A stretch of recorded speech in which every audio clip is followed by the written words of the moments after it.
Hello, everyone. This is Matt the Optimist, and welcome back to my channel.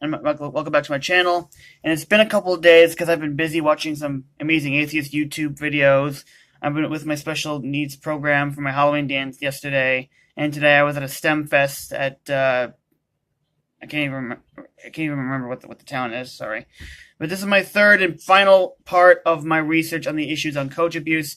To anyone who hasn't seen this before, I got it from downstairs, and I put it in my flash drive, and I got it from the computer on the basement. It says coaching abuse, the dirty not so little secret in sports, and here's the link above. It's called Competitive Edge. If you want to see, if you want to look it up, if you have any experiences, with coach abuse, this is the one you should look at. Just saying. Either way, this is going to be my third part. After I'm done with my third part, I'm going to upload it. It will take a while. Just be patient. It may take hours. Just letting you know. And I already finished the first part. The first part was what's the actions of a coach, of a good coach, a bad coach, and then we did a story about a abusive coach named Mark victimizing a tennis player named Jenny, and then that's pretty much it. And then now we are doing.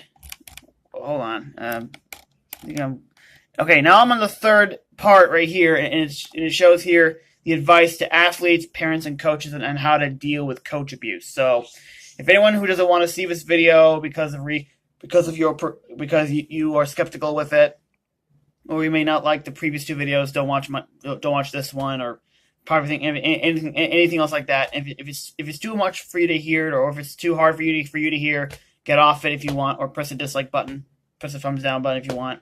I'm just saying, I'm going to read this because it's from the official website. And the reason I will not be looking at the camera is because I'll be looking up, not at the camera, because I'll be busy reading, so I'll be able to accurately say it better. Now, and I'm going to read this now. In 3, 2, 1. To athletes. First off, how do you know if your coach is really abusive? There are many negative emotions that you will encounter playing competitive sports that have absolutely nothing to do with the coach mistreating you. These can be related to your own mistakes and failings, a lack of playing time, your nervousness in handling pressured situations, etc. Just because a coach may yell or get angry with you doesn't necessarily mean that this individual is being abusive. For example, some coaches who yell actually care very deeply for their athletes, and their yelling is done in the context of this caring relationship. Playing time is another common issue which generates a lot of hurt and bad feelings within the athlete, but shouldn't be confused with coaching abuse. There's nothing that leaves an athlete more unhappy and angry at the coach than a lack of playing time. It's no fun sitting the bench. It can kill your confidence and ruin your season. Lack of PT might even mean your coach plays favorites and is unfair. However, a lack of PT does not necessarily mean that your coach is being abusive. When you play for an abusive coach, he will always leave you with certain predictable emotions. If you regularly have these feelings, then you know that the athletic environment you're in is an unhealthy one, and it's time to take steps to protect yourself. Let's review some of these athlete feeling warning signs or red flags. When you're in an abusive situation, you end up feeling scared a lot of the time. This fear is usually related to what the coach may say or do if you mess up or fail. The fear that you feel also compels you to want to keep things to yourself.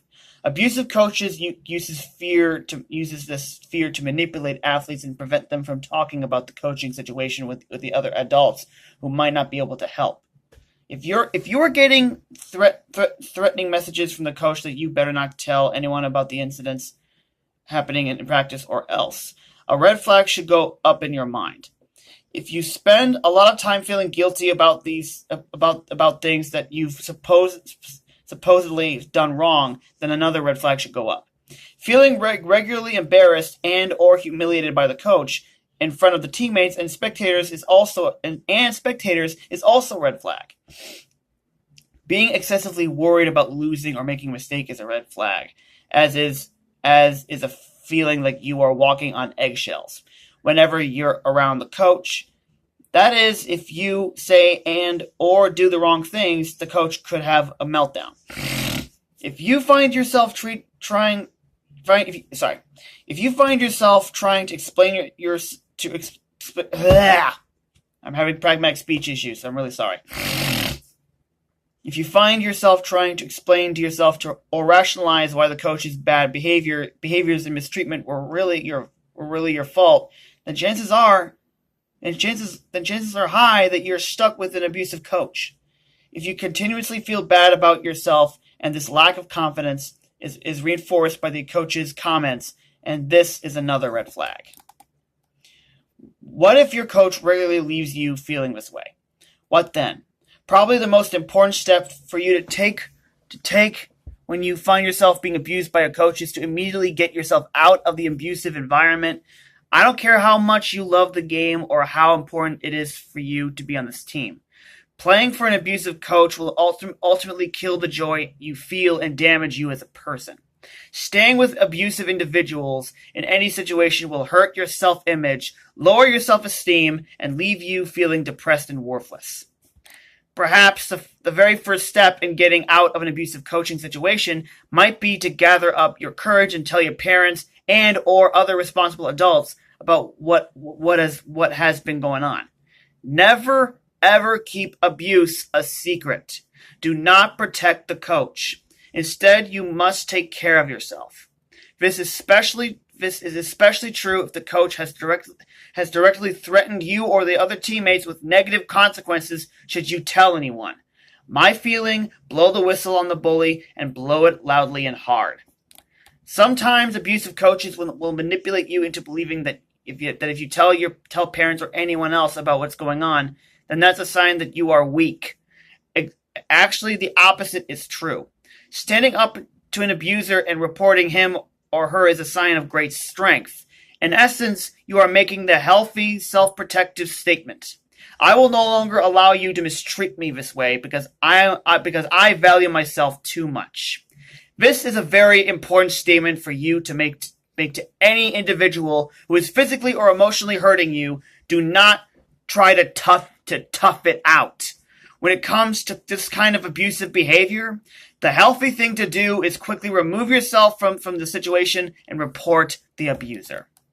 In the process of doing things, you might find it helpful to personally confront the abuser with his bad behavior or her bad behavior and the impact that it has had on you.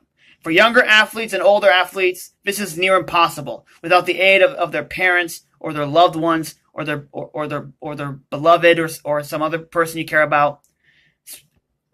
Without the aid of their parents setting up the meeting, providing a safe environment and helping them express their feelings. However, if you're a high school or college-aged athlete, then you may be able to do this by yourself with a trusted adult or other athletic director looking on.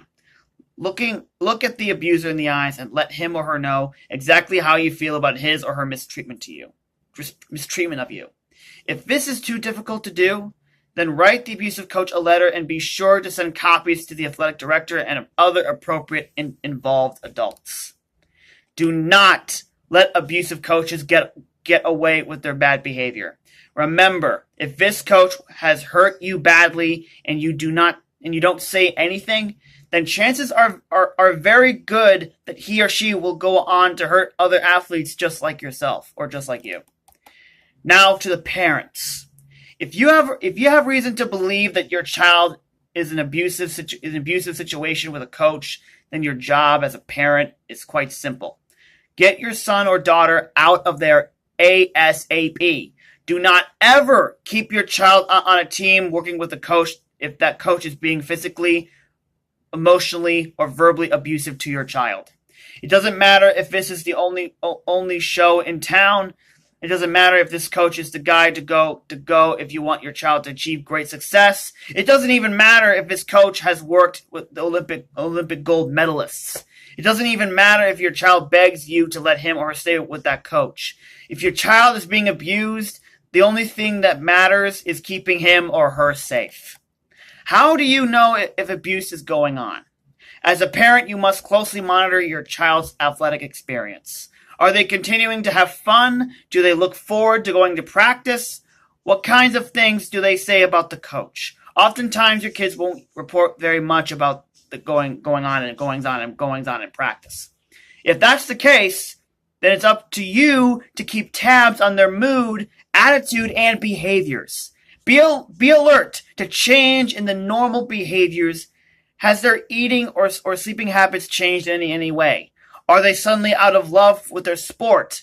Have they lost their trademark enthusiasm or passion for practice? Are they suddenly finding excuses for not wanting to go to practice? I.e., are they inexplicably complaining of being sick, injured whenever it's time to go? If your child won't talk with you about what's going on, sit on a few practices yourself. Pay very close attention to how the coach handles various situations. With parents watching, she will probably be more self-conscious and therefore on his or her best behavior. Watch anyway. If your child reports anything out of the ordinary, listen carefully. Do not ever assume that your child is exaggerating the situation or being overly sensitive. Always err on the side of safety here. If your child does report a specific incident to you, immediately go to the coach and diplomatically ask for an explanation of what happened. By doing this, you directly and indirectly let the coach know that you are a concerned parent and are paying very close attention to him or her. Sorry for the sinuses snorting, my bad. Anytime you confront a coach with these kinds of complaints, you must do so strategically. That is, pick the right time to talk with the coach and be sure that you have privacy. If you attempt to have this conversation with many people around, it will go badly. Try not to embarrass the coach, but at the same time, it's important that you are very direct with him or her. For example, if the coach tends to be verbally abusive, you might say, I'm not sure that you're aware of this, but when you scream and say X, Y, and Z, it really seems to be upsetting my son/daughter. If the coach responds to you with anger and defensiveness, you have a potential problem coach in front of you. If that's the case, monitor his or her behavior very, very closely through your child's reports. If the abusive behavior continues, then immediately report her to league officials. If you have confirmed evidence that your child has been abused, immediately confront the coach and demand that he or she stop this behavior. At the same time, you should notify his or her boss or league officials of the incident so that appropriate actions can be taken. Depending upon the severity of the abuse, it may be necessary to immediately remove your son or daughter from the team until the coach has been appropriately disciplined or removed. Your overall guiding principle in these situations is your child's physical and emotional well-being always comes first, completely separate from his or her performance as an athlete. Now, last one to the coaches. If you become aware of a colleague who is engaging in what you believe to be abusive behavior, then it's your responsibility to directly approach that individual and confront him. Do not silently collude with abuse by doing nothing. You owe it to the kids and their parents to speak up when you think another coach is acting inappropriately. The way you do this with tact and compassion. Do not embarrass or humiliate the coach, like a parent talking to an offending coach. If you are confronting a colleague, find a time and place that's appropriate that will offer privacy. Take them aside and let them know the effect that their behavior is having on their athletes. For example, are you aware that when you scream at the kids, it makes them really frightened and upset? I think it would be more beneficial to the kids if you could lower your voice and not yell so much when working with them. Unfortunately, there are few abusive coaches who could openly hear this kind of feedback from a colleague, let alone anyone else. Most will respond to you with anger and defensiveness. If this is the case, and their abusive behavior does not change, then it's your responsibility to contact the league and league officials and report the coach. Even if most of the time the confronting of an abusive colleague leads to a defensive reaction, you still have to do it. As adults and professionals charged with teaching kids and providing them with a safe learning environment which will enable them to grow as athletes and individuals. There is no place for child abuse. It is always your primary responsibility to ensure that the kids who play sports remain safe. Child abusers should never be allowed to work in competitive sports. If by chance you're reading this newsletter and recognize that you have an abusive coach, then my suggestion is for you to get some professional help.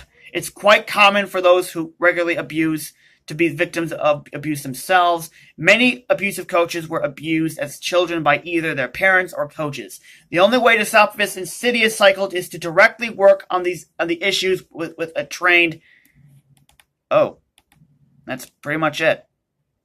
I think I didn't copy and paste all of it. Okay, that's pretty much it on this third part.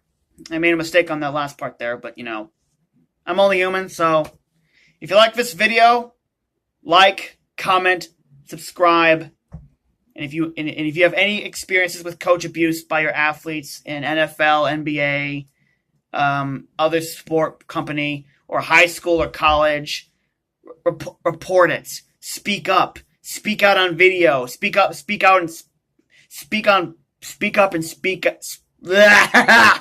issues. Express yourself on Instagram, Twitter, Facebook, or do your own video about it on YouTube. Until then, this next video will be my conclusion and my thoughts on coach abuse as a whole. I'm gonna do the best I can to explain myself and express my opinion about this. Until then, I'm gonna upload this video. It may take a while. I'm Matt the Optimist. Peace the frill out.